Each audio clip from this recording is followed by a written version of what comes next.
आवाज जनता की। आज भी आप इनकी सभाओं में देखिए किस तरीके से हुड़दंग मचता है, किस तरीके से एक अराजकता का माहौल इनकी सभाओं में रहता है। जब ये लोग ऐसे ऐसे गाने अगर ये लोग प्रमोट कर रहे हैं, ऐसी भाषा, ऐसी बॉडी लैंग्वेज को ये प्रमोट कर रहे हैं, अभी तो सत्ता से दूर है। इसीलिए फर्स्ट टाइम वोटर्स को जब हम लोग जंगल राज की याद दिलाते हैं ना, क्योंकि उनको पता नहीं है कि अगर ये आ गए कहीं गलती से, ये नहीं बता हाइपोथेटिकली, अगर ये आ गए गलती से भी तो बिहार में आतंक मचा देंगे। कहते हैं एक गलती सब पर भारी पड़ जाती है। तेजस्वी यादव के साथ भी यही हो जाता है और लगातार सुर्खियां बटोरते बटोरते हद तो हो जाती है जब उनका बुराई भी करना शुरू कर दिया जाता है। नमस्कार, मैं हूं राजन कुमार, आप बने हुए न्यूज पेयर के साथ। मंच पर बच्चे का बयान और बयान के बाद चिराग पासवान का सबसे बड़ा बयान। चिराग पासवान ने साफ तौर से कह दिया कि महागठबंधन के मंच पर यही सब होगा। अराजकता, अपहरण, गाली देना, कट्टा वाला बात, यही सब अब मंच पर बोला जाएगा। अब ऐसी स्थिति में चिराग पासवान की राह मुश्किल करने वाले एनडीए की सरकार और प्रत्याशी उम्मीदवार नहीं है, इनके समर्थक ही ऐसा कर देते हैं। चिराग क्या कुछ कह रहे हैं, जरा वो भी सुनिए। कट्टा की बात की जा रही है सर, समस्तीपुर में राहुल गांधी ने कहा है सर कि 10% समाज के लोग ही इंडियन आर्मी पे कंट्रोल किए हुए हैं। देखिए, मुझे लगता है इससे ज़्यादा दुखद, शर्मनाक तो ये है ही, साथ में ये दुखद बयान भी है।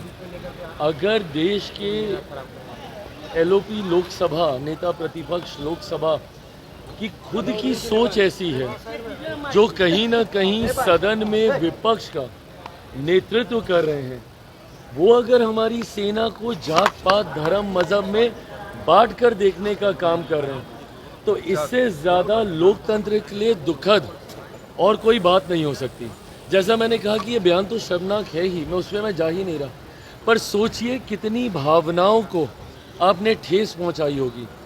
आज जो व्यक्ति सरहद पर खड़ा होगा हम लोगों की सुरक्षा के लिए, आज वो पहली बार सोच रहा होगा कि मेरी जाति क्या है या मेरा धर्म क्या है, जो उसने आज तक किसी भी देशवासी को बचाने के लिए, उनको नहीं पता भैया कि सरहद पे अगर वो सुरक्षा कर रहे हैं तो वो हिंदू की कर रहे हैं, मुसलमान की कर रहे हैं, अगड़ा की कर रहे हैं, पिछड़ा की कर रहे हैं, दलित की कर रहे हैं, महादलित की कर रहे हैं। और आप सेना को भी आप इसमें बांटने की आप सोच रखते हैं, जिन्होंने बिना जात पात, धर्म, मजहब देखे हुए देशवासियों की रक्षा करने का काम किया।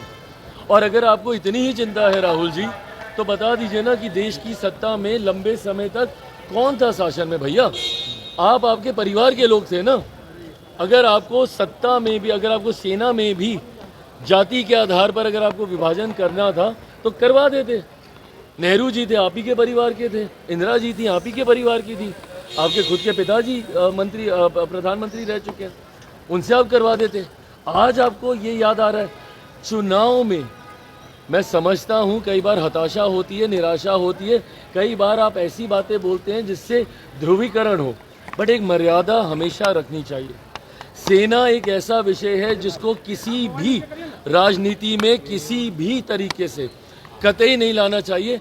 आज राहुल गांधी जी के इस बयान ने ना सिर्फ मौजूदा जवानों को, सैनिकों को अपमानित करने का काम किया है, बल्कि हर वो शहीद जो सरहद पर हम लोगों की रक्षा करते हुए शहीद हुए हैं, आज उनकी भी आत्मा को ठेस पहुंचाने का काम राहुल गांधी जी के द्वारा किया। यादव ने एक वीडियो शेयर किया है जिसमें समस्तीपुर में एक सभा हुई थी आरजेडी का, उसमें कट्टा को लेकर गाना गाया जा रहा है। चुनावी सभा है, वो भी आरजेडी की।